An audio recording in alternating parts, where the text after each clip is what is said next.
It was 5:15 a.m. by the time I finally left the Washington Times newsroom on November 8, 2000. Having written countless versions of an ever-changing story, including one in which I authoritatively reported that George W. Bush had been elected president, I was physically and mentally exhausted. But like so many other journalists who had planned on taking some time off after the grueling 18-month campaign, I was suddenly forced to scrap my vacation. The election was deadlocked, and Florida was about to conduct a recount. Unable to remember the Sunshine State's capital, I asked an editor on the way out of the newsroom. "I don't know," he shrugged. "Tallahassee?" I stopped at home en route to the airport and stuffed a change of clothes in my briefcase. My wife suggested I pack a proper bag, but I assured her it's a 2-day story, tops. Then I headed out the door, unaware that I would remain in Florida for the next 46 days.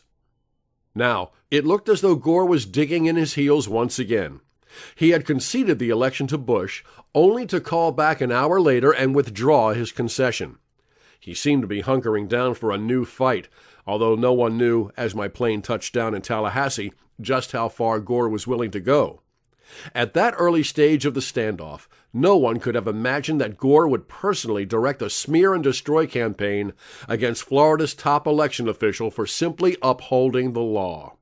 No one could have predicted that Gore would resort to disenfranchising GIs serving overseas, not to mention civilians living right there in Florida, even as he publicly pleaded to count every vote.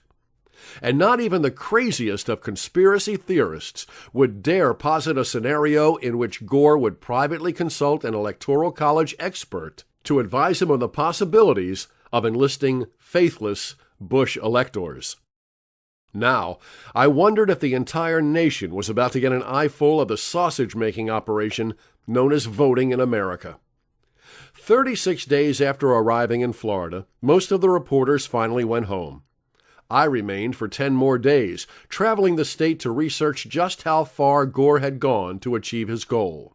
In the end, when he knew all was lost, he tried to inflict mortal wounds on Bush's fledgling presidency.